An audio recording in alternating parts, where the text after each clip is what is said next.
you know I've taken all the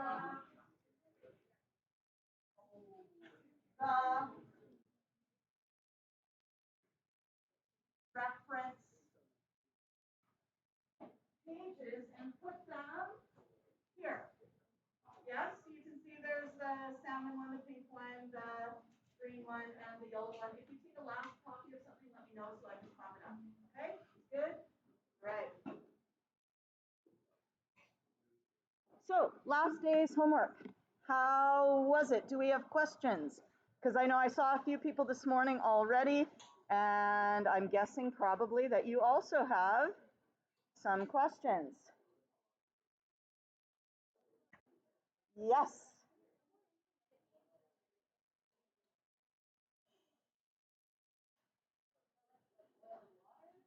Yeah. So miscible and immiscible. Let's talk about that. To be honest with you, the chances of having a system where you actually have two miscible liquids and have to worry about their concentrations is slim to none. But you should know about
yes.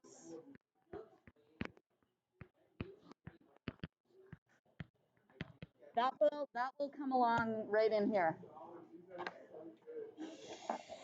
I'm just waiting for everyone to finish talking. Yes? And I've been writing while you've been talking, so. So miscible means mixable, immiscible means not mixable. Now what I'd like you to do is I would like you to think about the structure of, let's say, for example, water and alcohol. And I would like you to tell me why you think water and alcohol are miscible, but water and hexane, actually let's make it pentane so that I don't have to draw as many carbons, are not miscible.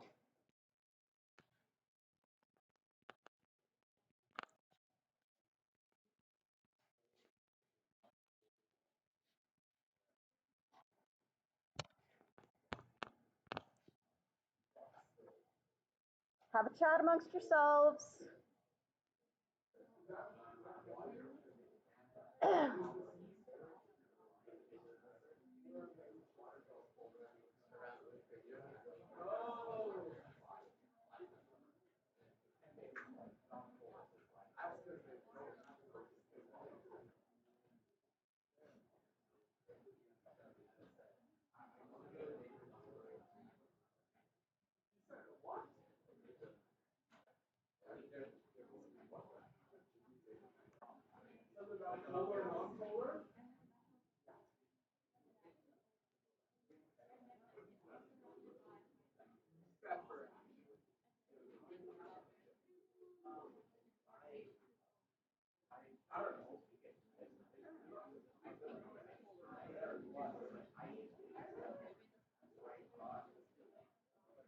Oh, and everyone knows there's hydrogens on the end of each of these little lines, right?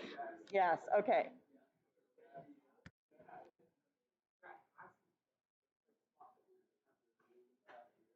Okay, so talk to me. Who wants to say something about maybe water and alcohol? Yes. Water and alcohol can both form hydrogen bonds because oxygen is very what? Electronegative, yes. Please define electronegative for your partner or partners. Define electronegative.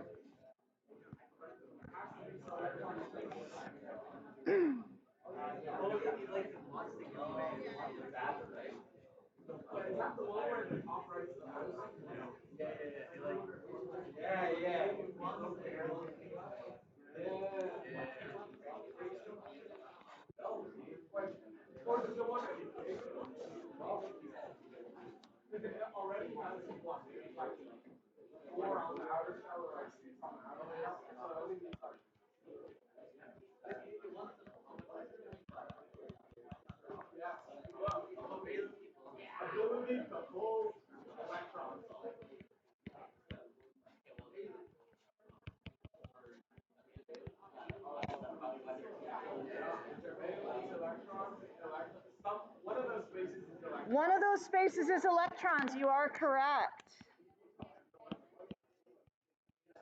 Not valence. Bonding.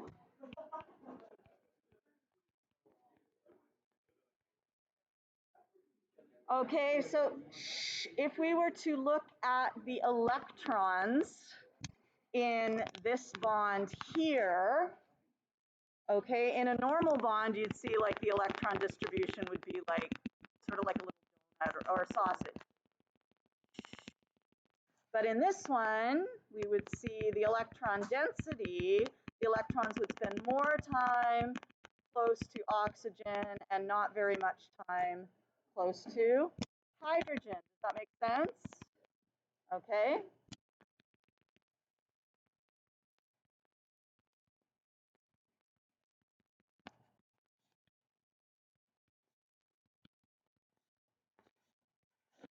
Okay, so the electron density is greater at oxygen. What does that tell us then about that hydrogen? That hydrogen will be slightly positive. Do you remember how to draw slightly? Kind of like a D. It's a lowercase delta, okay? Slightly positive. Now, not only does oxygen have that electron density, which makes it what? Slightly negative, but also what else is on that oxygen that I have not drawn?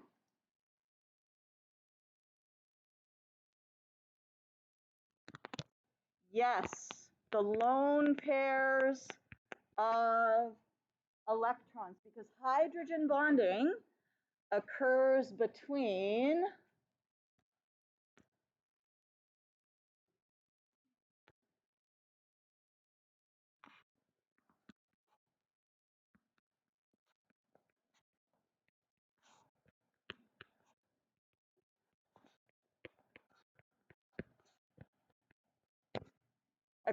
what?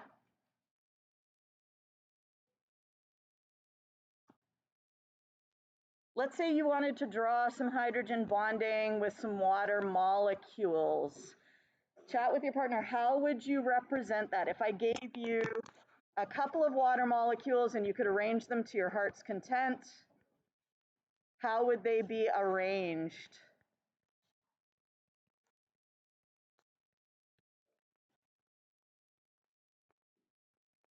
Discuss.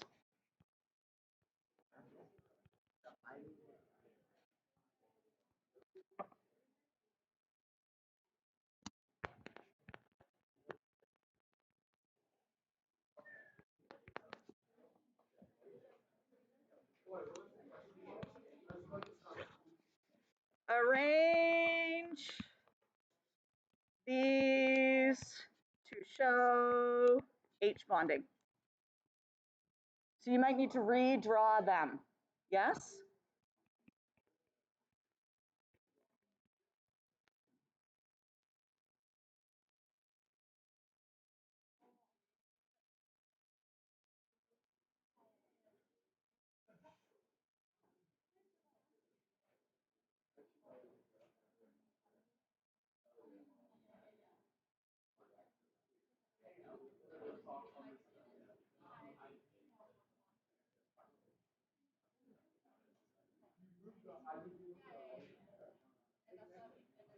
You should be chatting or drawing, one of the two.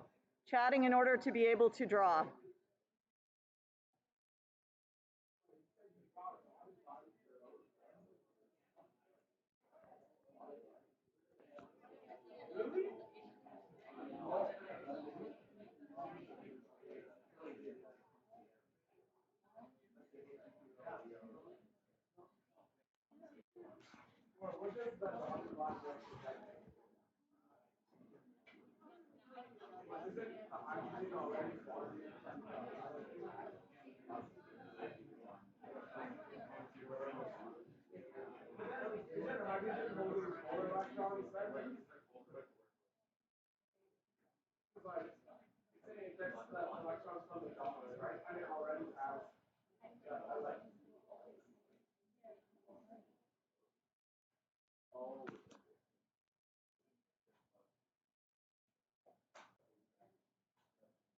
And if you need paper, there's paper at the back there.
How successful have we been? Have we drawn anything? Who's drawn something? 1, 2, 3, 4, 5 people have drawn something. I want the rest of you to try drawing something. If you get it wrong, that's okay.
Okay, I have water molecule A. Where would you like me to put the hydrogen so it can interact with water molecule B on the right? I don't care which way, just where would you like them? Top and bottom, so like here and here? No. Off to the left. Okay, that sounds good to me. Okay, let's do that. You could have done it the other way too, that doesn't matter, right? But if we arrange it like this, how should the other water molecule probably arrange itself? In the same way. Why? And how are we going to draw our hydrogen bond? It's going to be a dotted line because hydrogen bonding is a type of what? Intermolecular force, or IMF. Okay, so we're going to draw it as a dashed line because it's not a true bond.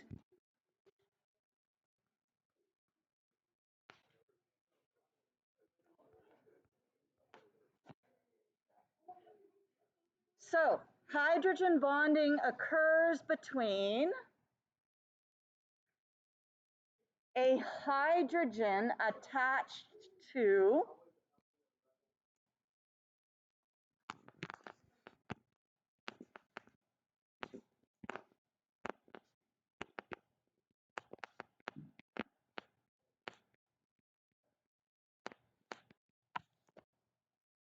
bonded to what?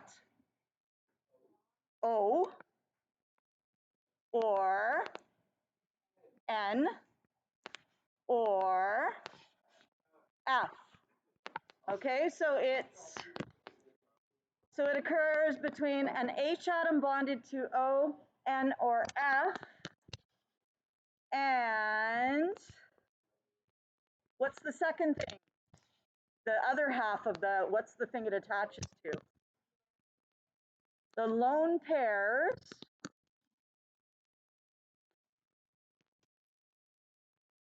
a lone pair of electrons on what? O, N, or F. Yes? Yes. Okay, so here we have, is this ringing bells? Is it coming back a little bit? Okay. And where would hydrogen bonding rank in terms of strength of IMFs? It's the strongest IMF with the exception of ion dipole. Ion dipole is a very strong IMF. So strongest IMFs.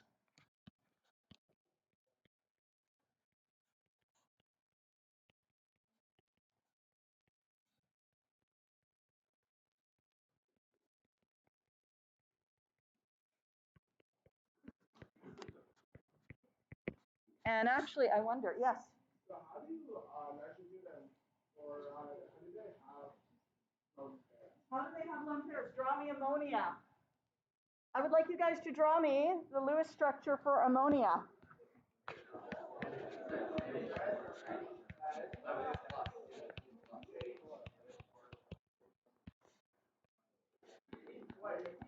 She said draw Lewis diagram.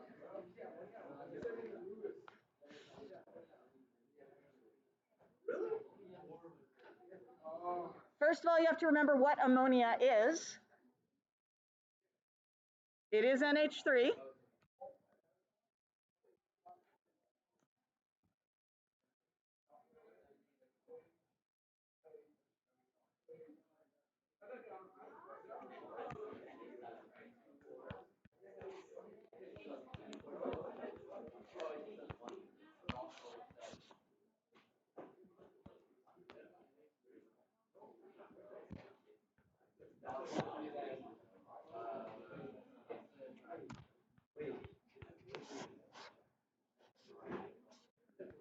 How am I supposed to literally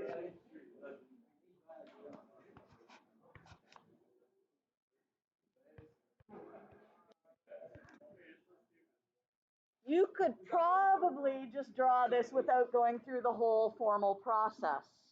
But I'm showing you the formal process so that if you got a more complicated structure later on, you could draw it. So if you're drawing a Lewis structure and it's more complicated than ammonia, because quite frankly, ammonia, you could say I have an N, you could draw the, what do we call this structure here where we just attach things to the central atom. How do I know that nitrogen is in the middle?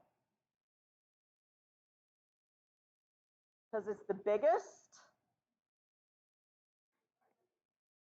Hydrogen can only ever have one bond. Why is that? Because it's only got one electron in its outer shell, and that's shell number what? Shell number 1. How many electrons can it accommodate in total? 2. So it can only ever form one bond.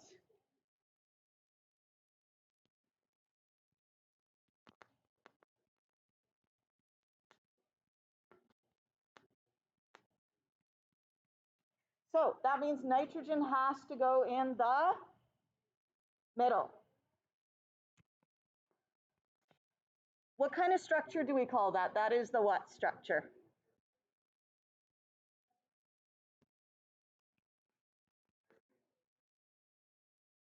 Skeleton structure.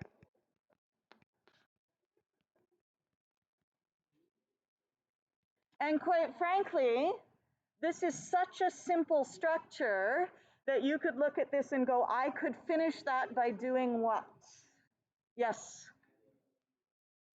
Adding a lone pair to the nitrogen. Okay, so that one you don't really even have to do much. You don't have to worry about, is there a double bond anywhere, that kind of nonsense, right? However, if you want to check and make sure it is an okay structure, what are the 2 things you have to check when you're checking the structure?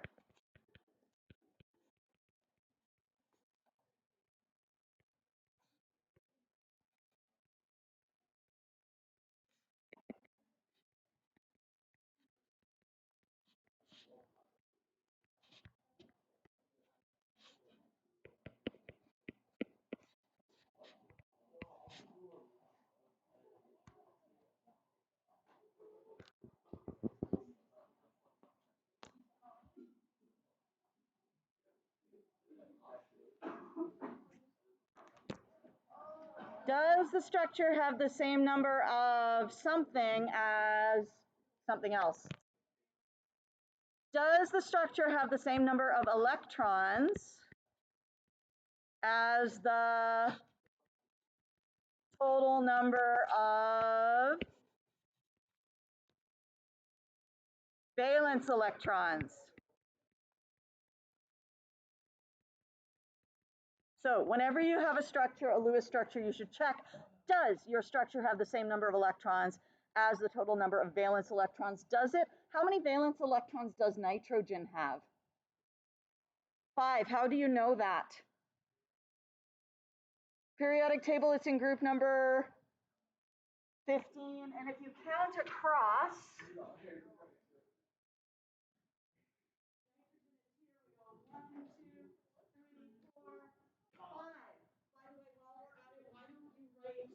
electron configuration for nitrogen and for a nitrogen atom. I got this.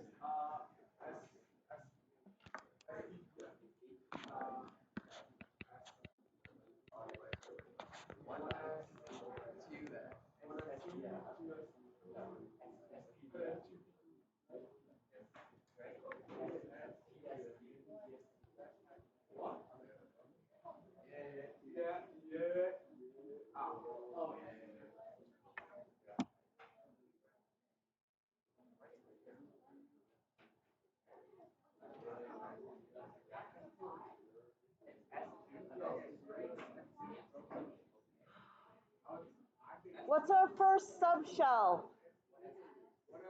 1s. How many electrons does the 1s subshell contain?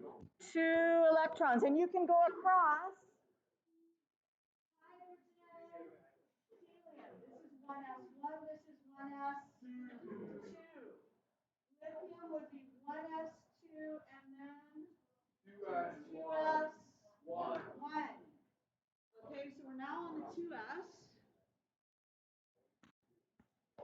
How many electrons can 2s contain maximum? 2, and that means where have we filled the 2s subshell? Which element has a filled 2s subshell and nothing else outside of that? Beryllium. So we filled the 2s subshell, and that means what subshell do we put electrons in next? 2p, and we have have 3 electrons in there, so that's going to be 2p3. 2s2, 2p3, and if anyone's feeling like wonky about that, consult your book from last year, okay? All right, so nitrogen has, this is the core, these are the valence electrons, so nitrogen has 5 valence electrons, and hydrogen has, how many does each hydrogen have?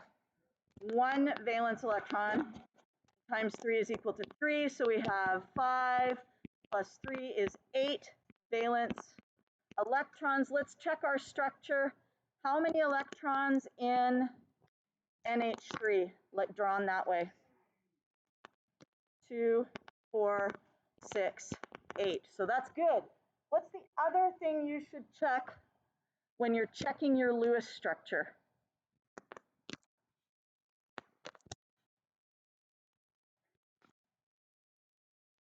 You should check that everybody has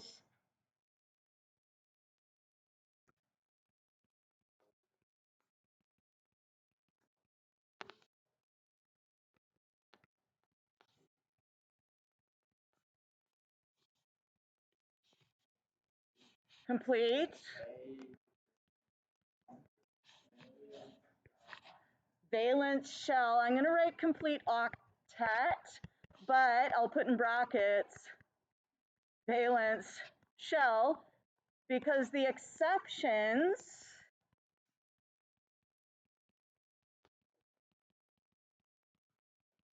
to the 8 electrons, everybody knows the first one.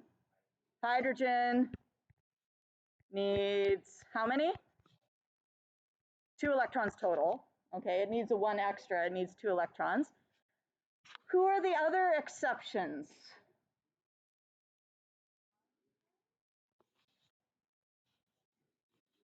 B,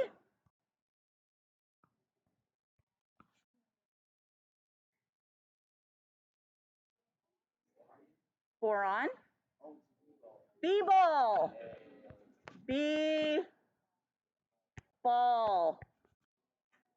B-ball, beryllium needs, now if you were to take a look at the structure of beryllium, how many valence electrons does beryllium have? 2. So how many bonds will it have? It's just going to have 2 bonds.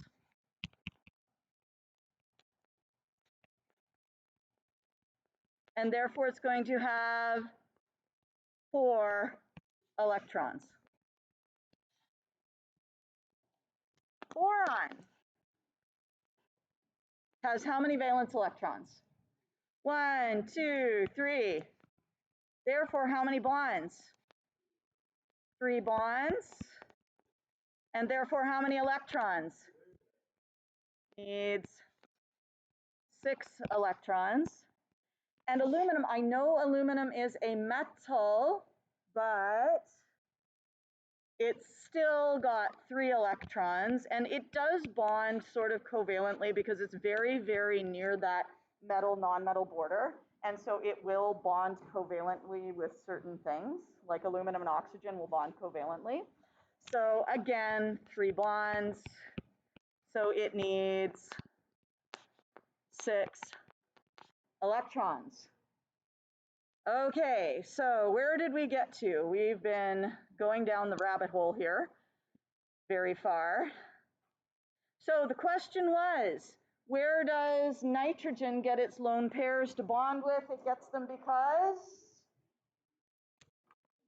it has a lone pair here, and then it has one that will bond, bond, bond. Yes? Fluorine has a lone pair, a lone pair, a lone pair, and then 1 bond. Okay? Can fluorine double bond? No.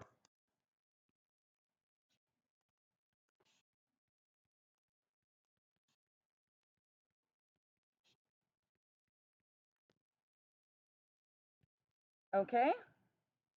Now, where were we going with all of this? We were saying we had hydrogen bonding between water and water. Oh, I keep getting bigger as I go along. Can I have hydrogen bonding between water and ethanol? Yes, because I have hydrogen attached to oxygen in both of them. Yes? So we can have hydrogen bonding, H attached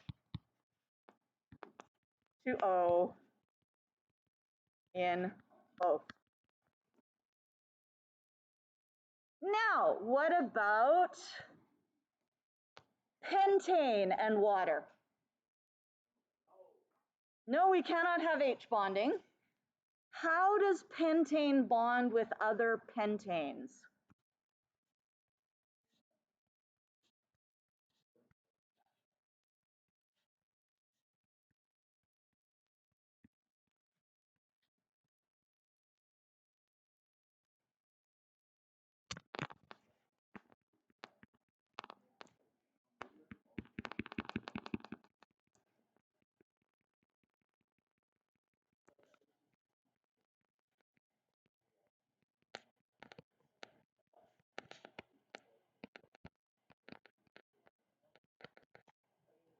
What type of IMF do we have there?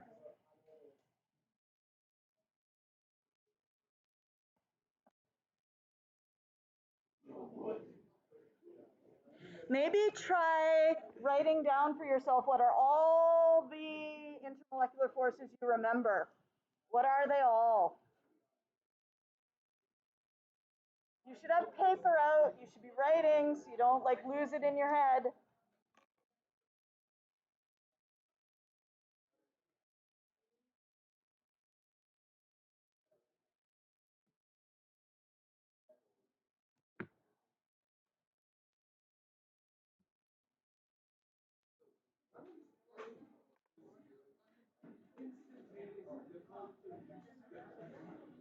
Dipole.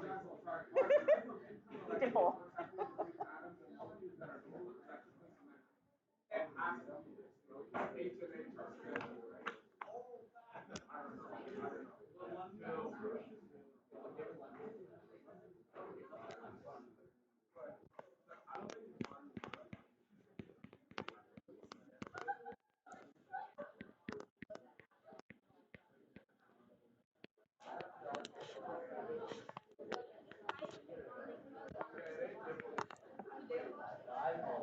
Sorry.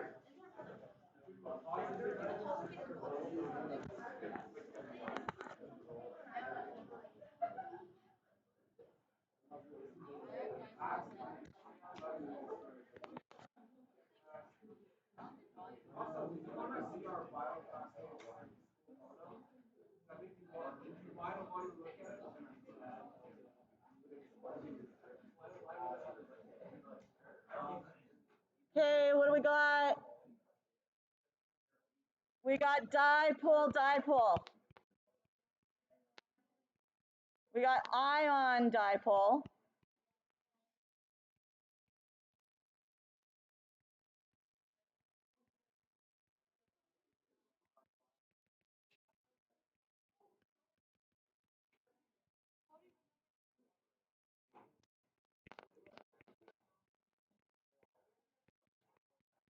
Now the other ones, these are the four most important ones, okay?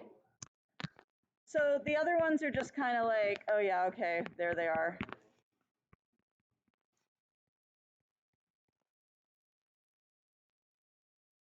You can have ion induced dipole.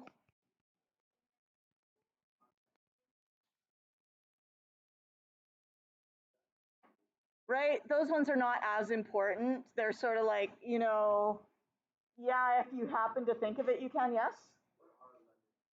What are London dispersion forces? Those are between temporary, I can spell, sure I can.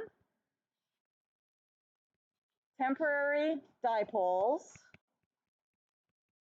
and what?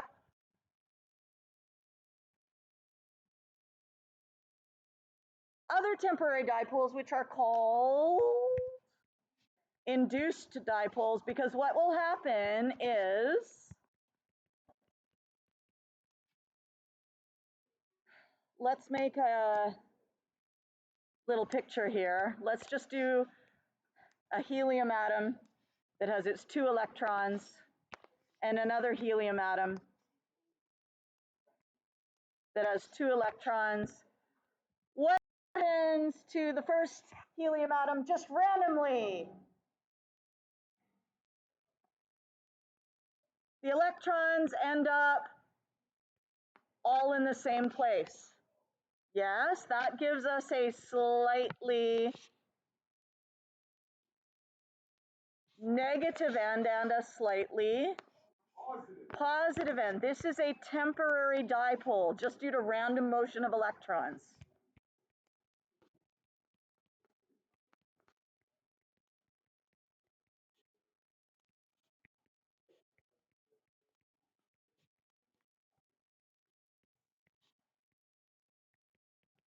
Now, this other atom is sitting over here.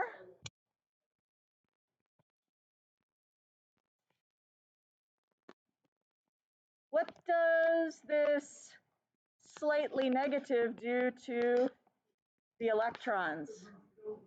It says, go away. Okay, so it pushes them, and we end up with our slightly negative end and our slightly positive end, and then the one beside it also, because those electrons have been repelled, has a slightly positive end and a slightly negative end. Yes? And so we have now an attractive force between this temporary dipole, and this one is an induced dipole. Yes? Yes. Yes. It's like, this is the induction process.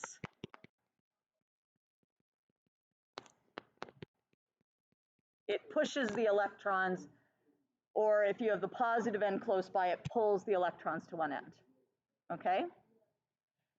What factors, while we're here, what factors can make temporary dipoles stronger?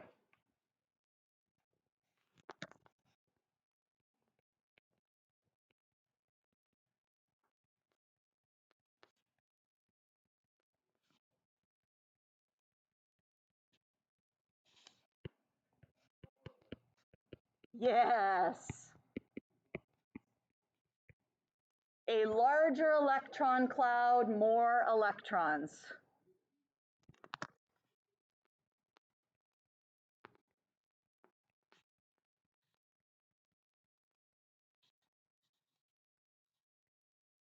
I.e., id est, that is.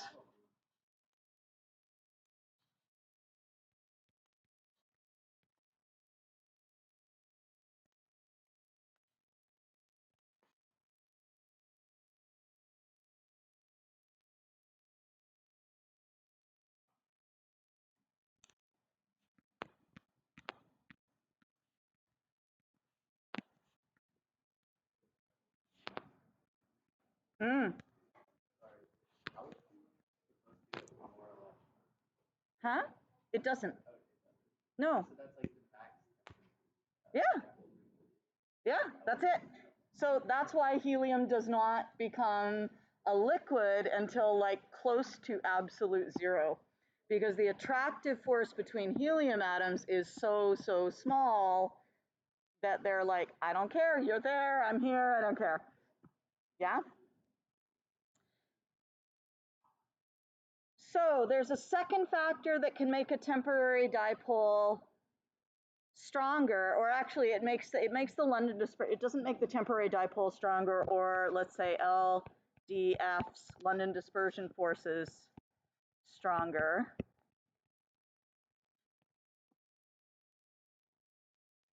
How does this structure here compare to pentane? Pentane's all in a straight line, but other than that, is there any difference in the atoms? This is going to be C what? 5, H what? 12, very good, yes. Now if we look at our pentane, back up here somewhere, where did it go? There we are. There's our pentane. What's the formula for pentane? C5H12. So pentane and this guy are, what do we call those kind of structures that have the same formula or molecular formula but different structural formulas? Those are called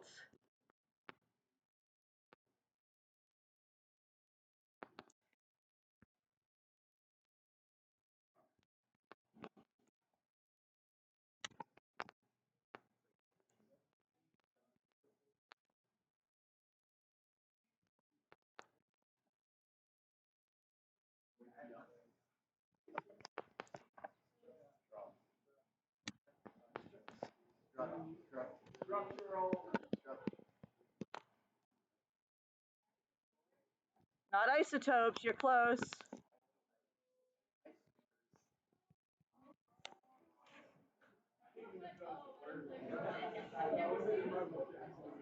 Okay, I know we didn't spend a lot of time on organic chemistry last year, but isomers, structural isomers. Which of those two structural isomers will have stronger London dispersion forces between molecules of its own type?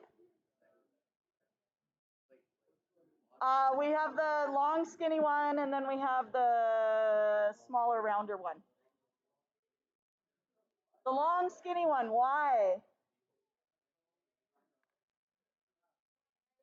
More area. If you think of it, and we're back to surface area, which links back in with our reaction kinetics. Look how we're getting back on grade 12 topics, finally. So, what type of IMF do we have here? We have London dispersion forces. Yes. Oh, what's 5? Oh yeah, what's 5? Can you guess? We get down into the induced dipoles for 4, 5, and 6. We have something else induced dipole.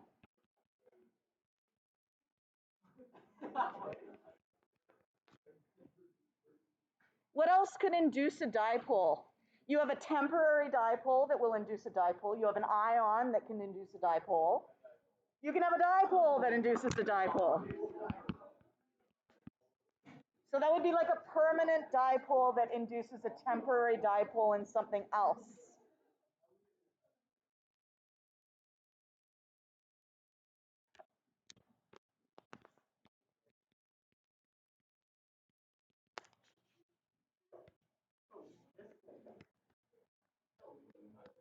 Okay, so we have the strongest, we have the weakest. This is medium. And these two are relatively weak.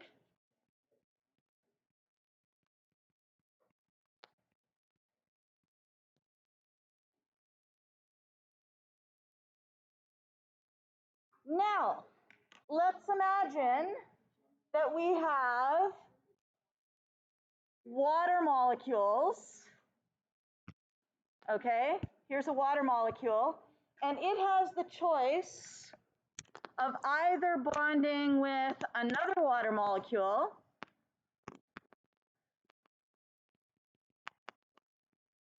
yes,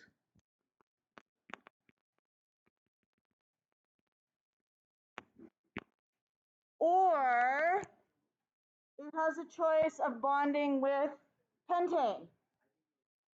What do you think it's going to go with? It's going to go with water. It's as though you had, I would like you to imagine a box full of magnets, yes? Right? And into that box of magnets, you now throw some rocks. And you shake it around, you shake it very vigorously so that the magnets will like fly apart. Okay, we've got a big shaking machine so we can do that. Okay, so the magnets fly apart, but there's now rocks in there. What's going to happen when you let it settle? The magnets are all going to come back together because those forces are strong, and they will exclude the rocks. The rocks will be left off to the side. So that's exactly what happens when you've got, say, some oil and vinegar for your salad, and you shake it, and they kind of mix a little bit, but then what happens? The water comes back together, and it leaves out the oil, because the oil is only attaching, oil is a non-polar, so it's only London dispersion forces, whereas the water has those strong dipole-dipole interactions. Is good? Yes. What is oil? It's like pentane, but way longer. With, yeah, and then it's got like a, and then it's got a COOH on the end, which is slightly polar, but the problem is that like the molecule is this long and the polar bit's like this big. Do you know what I mean? Right? Yeah, all oil, and yeah, they're just long carbon chains. Okay. There are different carbon chains. So some carbon chains will be all single bonds.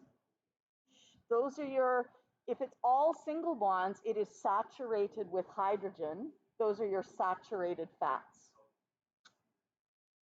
Now, if you have a double bond in your chain somewhere, what that means is that this carbon here, instead of having, you know, let's say it was a terminal carbon, instead of having 3 carbons attached, if that's the carbon on the ends, it can only have 2. And if this is a middle carbon here, it can only have 1 hydrogen attached instead of 2.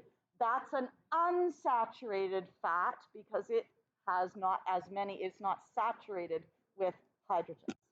Yeah, so those are your saturated and unsaturated fats. And if we have a structure like this,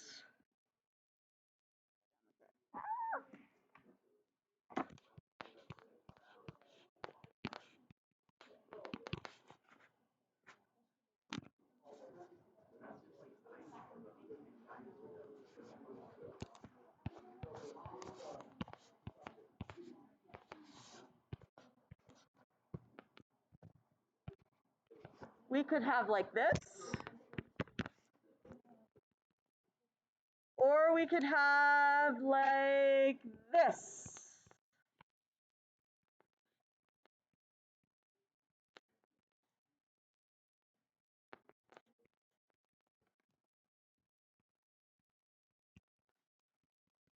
See how in each case we have 1, 2, 3, 4, 5, 6 carbons. And over here we have 1, 2, 3, 4, 5, 6 carbons. What's different? Those are structural isomers as well. Actually, those are geometric. Those are not structural isomers. Those are geometric isomers. Yes. Double bonds do not rotate freely. Okay. Single bonds rotate freely. Double bonds do not rotate freely. If you have trouble imagining that, if you go like I can take this one pencil and be like, la, la, la, la, la, la, la, yes. But if I take these 2 pencils and then I try and rotate it, does it work? No, it would just break, right? Yeah. Okay, so things on this end can spin, things on this end can spin, but if you have 2 bonds, it cannot spin, so they're locked in position. Same thing if you have a triple bond, it's also locked in position. Do you know what kind of isomers these are called? This is called, these have them on the same side, right? And these have our chains on, this is across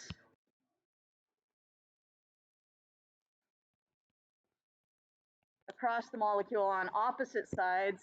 This is called a cis isomer, and this is called a trans isomer.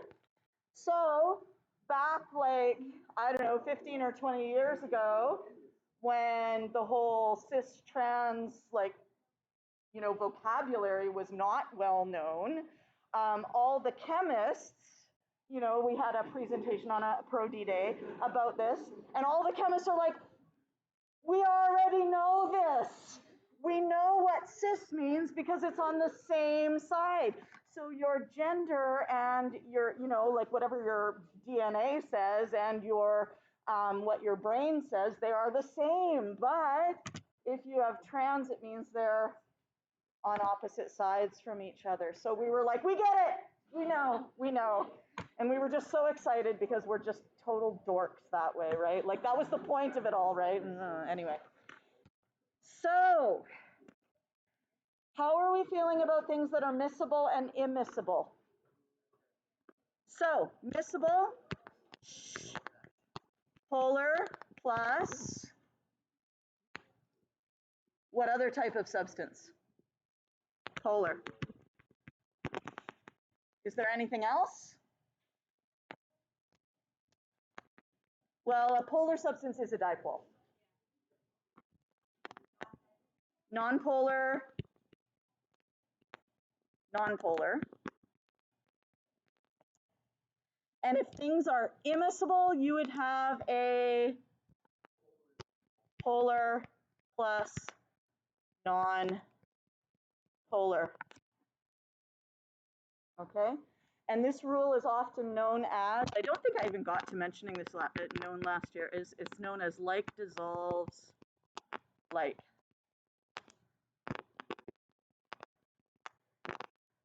Like dissolves like. Polar will dissolve polar. Non-polar will dissolve a non-polar solute. But if you have a polar solvent and a polar non-polar solute, it will not dissolve because those are unlike. Yes? Okay, we have 15 minutes left. We were talking about miscible and immiscible. What other questions did we have from the homework? We wanted to talk about phases. Yes? So if we have our oil and our water,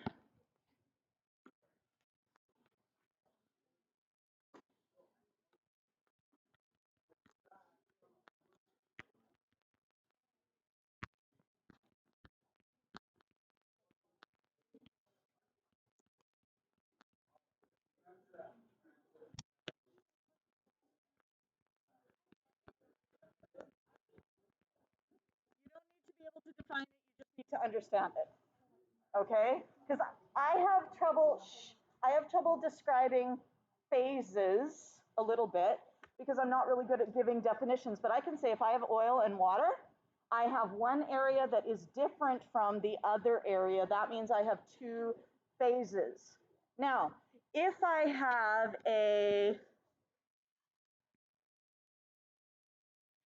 have water and dissolved in it, I've got Na+, Cl-, Cl-, and I have even distribution. How many phases do I have here? One phase.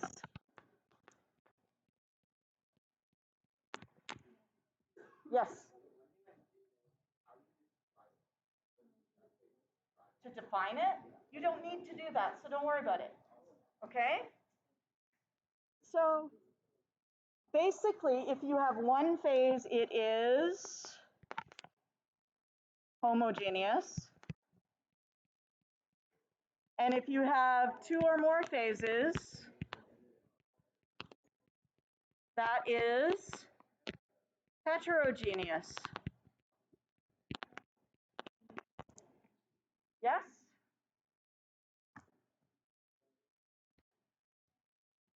Okay.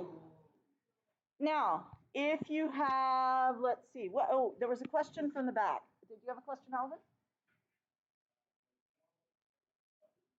Yeah, let's go. Which page? 42. Number, sorry, what? 23. Yes.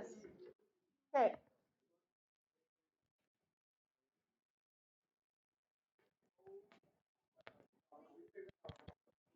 Oh, I can go to this one, can't I? That is 1.2a.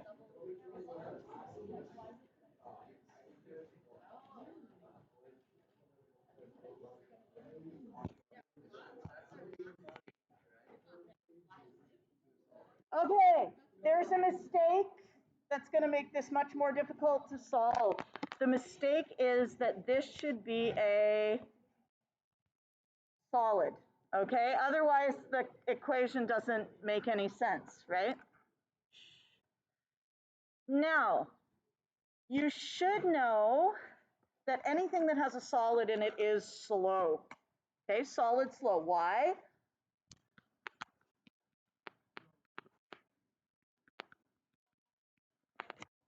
They have a small surface area.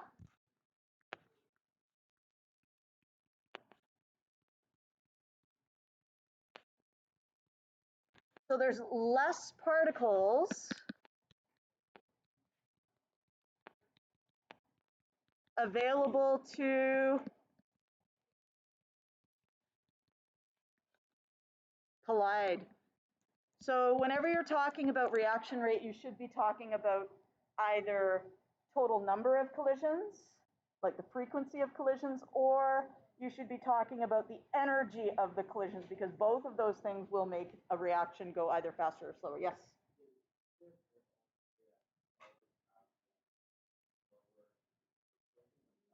What it means is that if I'm a solid, I'm sitting here like, right? Not moving very much, right? So the only energy of collision we're really going to get is from whatever bonks into me. Whereas if I got a gas particle and a gas particle, bam, they can hit each other quite hard. Yes? Now, one thing is if you have a double replacement,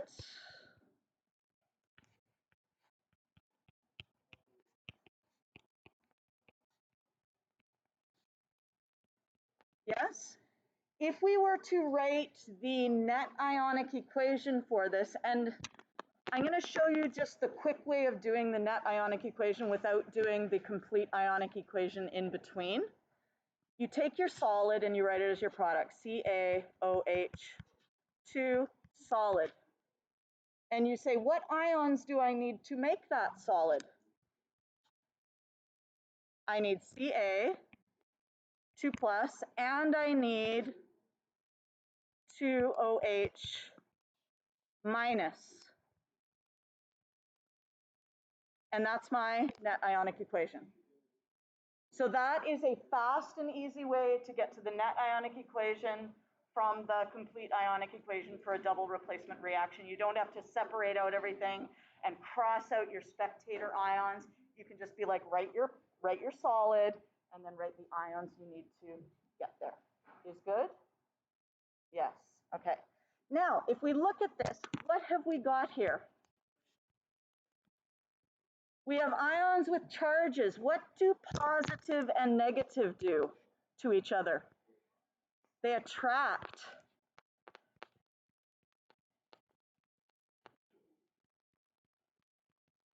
Therefore, do we have to rely upon random collisions? No.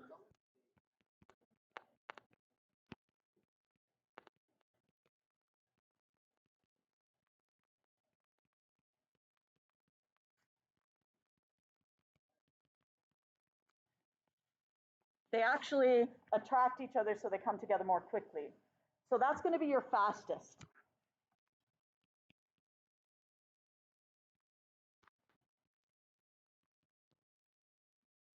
Okay.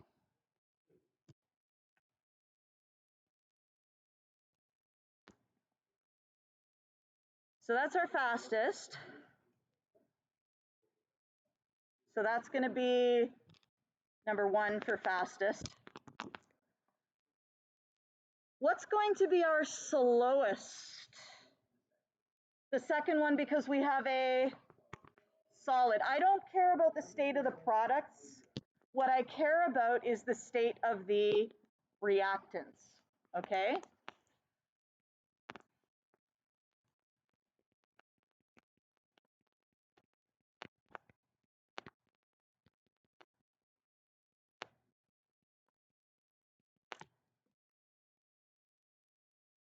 So that's going to be number 5.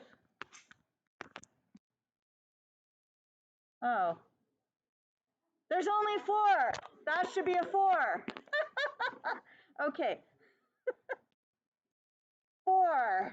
There we go. Big star there so I can fix that. How about number 2 and 3? Yes. Yeah, well, I just noticed that you put a star there, and I think you might have forgotten to balance the fourth. Oh, the 4th one is not balanced? Yeah, I think. Oh, yeah, there should be a 2 here as well, right? Yeah. Oh. Okay, you guys are going to town on number 23 here. It needs a lot of work, doesn't it? Huh? It's okay. I'll just balance it. It's fine. Okay. So regardless, okay. So we got a 4, 3, 2. Also, there's a lot of particles. There's a lot of particles that need to react here. What's the chances of so many particles reacting together, like colliding together like that? Low. Okay. Probably this will occur in a reaction mechanism, which we'll talk about later, okay? Now, ions in solution are always faster than gases because they're just closer to each other.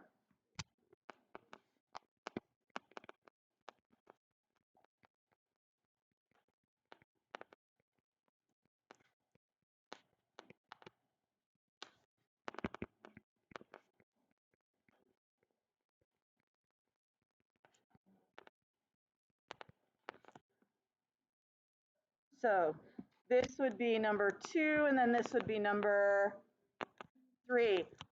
What is it about number 3 that will make number 3 slow? It's gases plus, what kind of compounds do we have? Or what kind of substances do we have? We have covalent bonds that need breaking.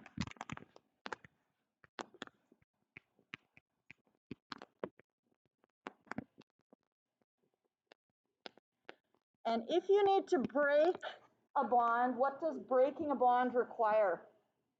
Energy input, and that means we have a higher what? Activation energy.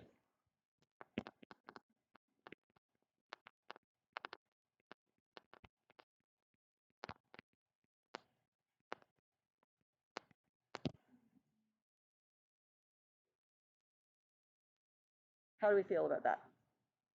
Good? Okay. We're almost out of time, aren't we? Got 5 more minutes. All right. Let's see. How did you guys feel about, actually, could you list for me all the different ways that you could speed up a reaction? Just jot it down really quick.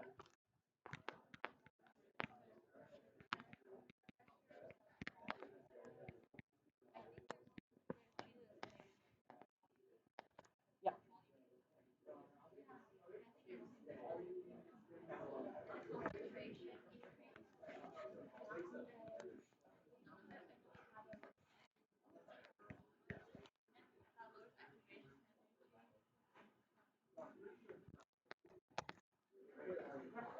Hi. Should it be that copper and nitrate will increase over time? You might need to see the question, not sure. Yeah, probably.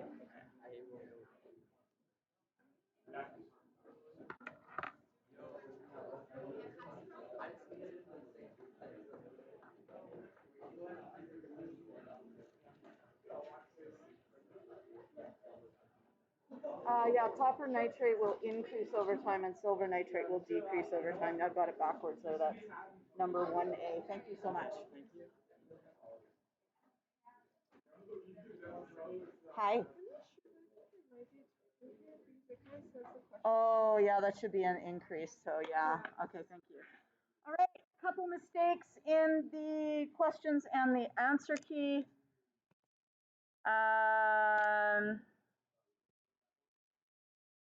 There was double increase, so one of them should have said decrease. You guys saw that one? And you guys are so smart, you just dealt with it, yes? Yeah, thank you. And then the other one was actually question number 1. What page was that on, question number 1? 25? Yeah, so 25, 26.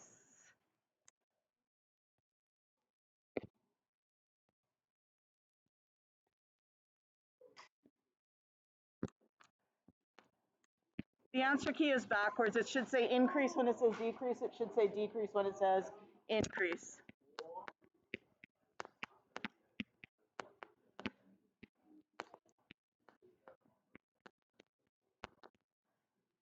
Okay, so what are the 5 things you can change to change reaction rate? 1, temperature. What would you do with temperature to increase the rate? Increase temperature. How does that increase? How does increasing temperature increase rate? Yes.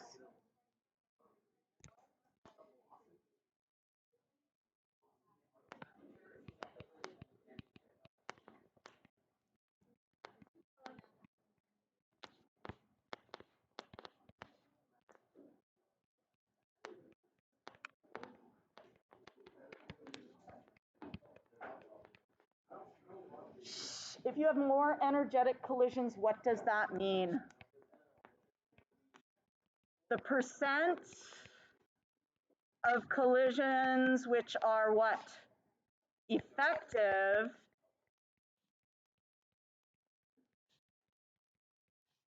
will increase. Yes.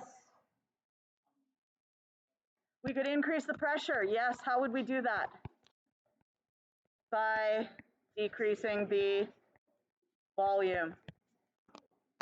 What else could we do? We could what? We could add a catalyst. What does a catalyst do? It lowers the activation energy, which does what? And so that increases the percent of collisions that are effective.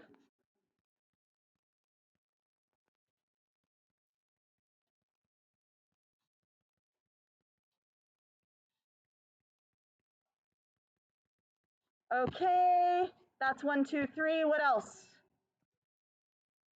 Surface area.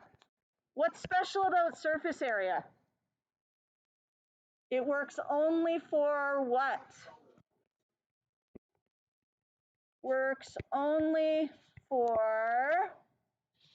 heterogeneous two-phase reactions. Yes. Sorry? Stir. Yes, you could stir it. That's not usually one of the factors that we put in. Okay, yes. Concentration. Does concentration affect the percentage of collisions which are effective? No, it only affects the amount of collisions. So it increases the number of collisions, and pressure increases the number of collisions, and surface area increases the number of collisions. I'll put your homework online, okay? Whew. Nature of reactants, you can't change it in a single reaction, but yes.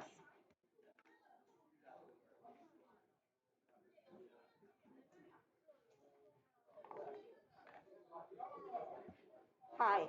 Yes. So like you said that ions that involves ions in alkenes is usually the fastest, right? Yes. But both of these are ions in solution. So this is a positive and a negative ion, so they attract one another. Oh, okay. This is a positive and a positive ion, so they don't attract one another.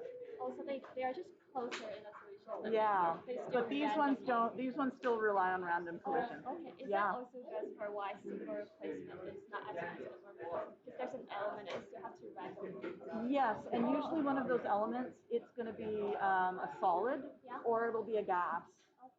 Yeah. Oh, okay. So single replacement reactions are solid. Yeah. And then there's one more. You said that when you add the noble gas, the rate does not change at all. Yeah. But will it like increase the rate?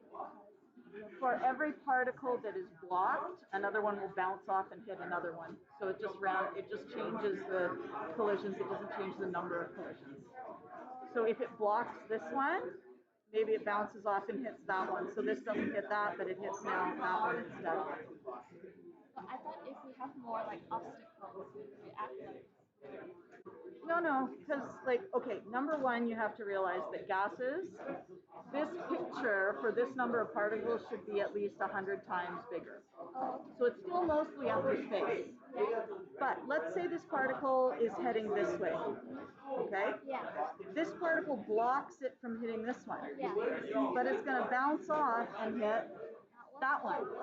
So it doesn't change the number of collisions, it just changes which particles are colliding with which other particles. So the pressure increases if colliding more. The pressure increases, but there's no more or less collisions between reactant particles. Okay. Yeah? Hello. There is a question.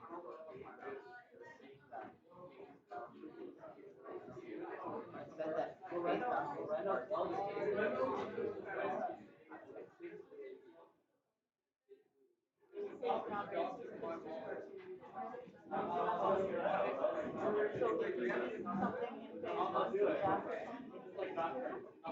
Normally occur at that phase.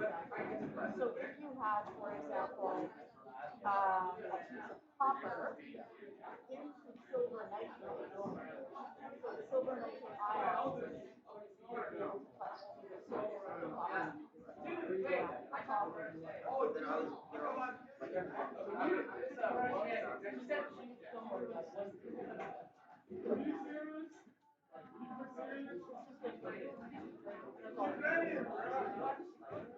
Hi.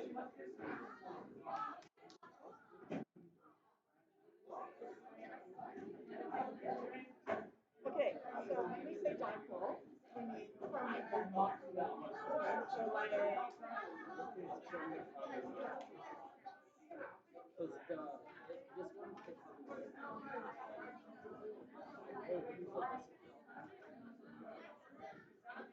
permanent dipole. Yes? Now, if I put it beside another,